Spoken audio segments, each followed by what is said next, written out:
Halligan from Kent Farmhouse and the Clash Files, bringing you another Warhammer video.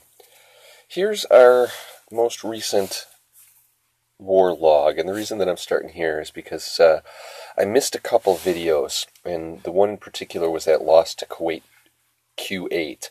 And the reason I wanted to bring that up is because King of Kings had the Warhammer for that, and Town Hall 10s, Max Town Hall 10s don't get a lot of love on many channels out there, especially from me, and he got the hammer, and the maintenance break, which this is going to be the one and only time in my life that I'm going to complain about a 1-gem boost, wiped out replays. So sorry, King of Kings, but props on that.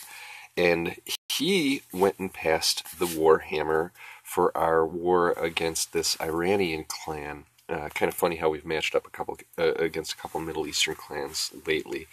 I don't know if that has to do with start times or what. As you can see, we got back on our winning ways with this one, and the Warhammer was passed to Hellbelly. And this was an example of a lot of different contributing factors. He did a 6-star war. He had a really good attack against a Town Hall 10 and a near miss against a Town Hall 9 that he wanted to decline the hammer because he was so ticked off about it. But he contributed in a lot of ways, not the least of which was a real good defense, which I'm not going to bring you today, but just trust me on it. That could have been a 3-star by the attack that was on him. And his base just really held up good. So let's see. His first attack, I want to say, was against their 6, and it's just a real good, solid example of a 2-star attack on a Town Hall 10. Now, Hell is a Town Hall 9.5, so he's usually called on to clean up some of the top 9s, but he's been doing a real bang-up job on cleaning up, or doing the 2-star attacks on the Town Hall 10s. And I think the one thing that caught everybody's eye on this one was the fact that he used the Archer Healer to keep that pig dog occupied the entire battle. And I know some of you guys watching Jake's channel or listening to some of the podcasts have heard of this, but this was the first time that we in Kent had actually seen it in a battle, and it was really cool to see. Brent comes in with the 5 golems through the corner that he made a big old hole with the Earthquake spell, which is another thing that we're all getting used to learning. We're all learning this stuff. So you see he had to use 2 freezes on that 1 Inferno Tower, which was kind of a shame. With the troop AI is just drawing them to the closest targets. They just kind of ignored it and went walking to the sides. Now they're finally, some of them are getting back towards that center. You can see that a couple Wiz got ahead of the golems because of that.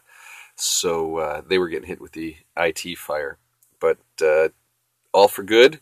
Town Hall is down 50%. There's his solid 2-star.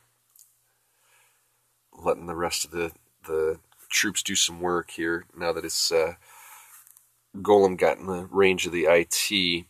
Well, he lost a couple down below. I was going to say that he was able to save his queen to do a little bit more damage, but for all practical purposes, he's done his job. Attack is over, and you can see that Lava Hound is going to be occupied till the end of days here. The 2 archers just don't have enough DPS to hurt the Lava Hound or pop the Lava Hound, and the Lava Hound doesn't have enough DPS to overcome the healer. So it's a great way, if you know that that's what's in the clan castle, to negate it. I mean, just completely negate it. And you've got to attack from the other side, otherwise your troops will get drawn to it. So if this was an attack that would have gotten him through the entire base, the Lava Hound would be the last thing that his troops started focusing on.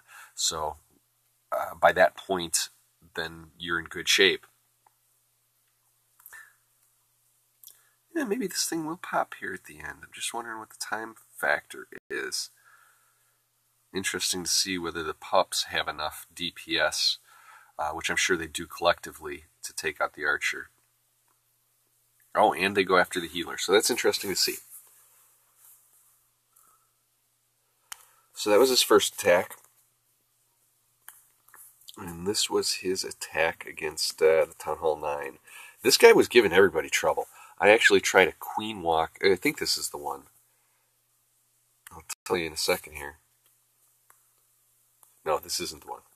I did not try a queen walk on this one. So let's see what he does. Let's see, he's got a Laloon queued up here. Pulls the CC, and I'm sure he knew at this point that it was a Lava Hound. I think he did on both of them, obviously. Timing's kind of nice on that balloon, too. Should have enough to take out that cannon. It does. So he's got his archers down. Gets his healer on there, and it looks like he's got that thing locked down tight. You got to keep those archers really close together. That's the real key.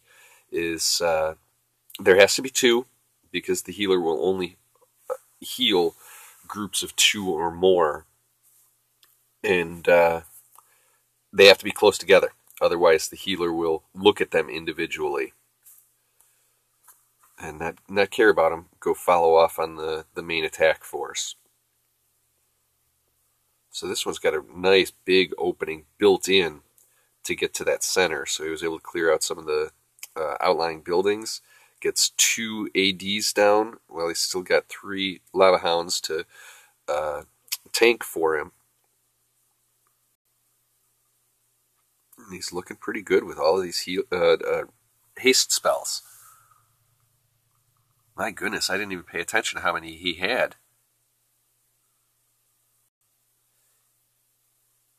He can keep those loons flying at top speed throughout this whole raid. Second hound popped there. Look at that. That is a lot of haste.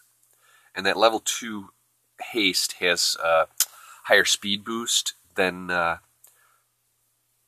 even a max rage spell. So it's kind of it's really nice to have, especially when you've got multiples of it. Yep, that was the problem right there, is that his last hound didn't pop, so he doesn't have enough troops for cleanup. I just want to see what's going on down here.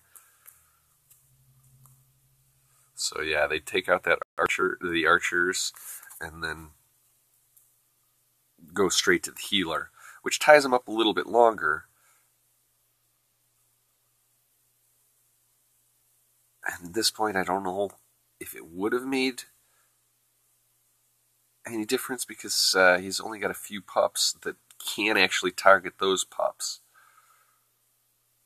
No, this is all just a time thing. That's what it really comes down to. And if that last hound would have popped, he would have had it. So there you go, 98%, but regardless, we got enough stars for the win, so great job, Hellbelly. Thank you all for watching. You can follow me on Twitter at DSHalligan. Make sure to check out our podcast, The Clash Files. It's available on iTunes or wherever you get your podcasts if you're on Android. Until the next time we bring the hammer down, I'm Halligan, and you're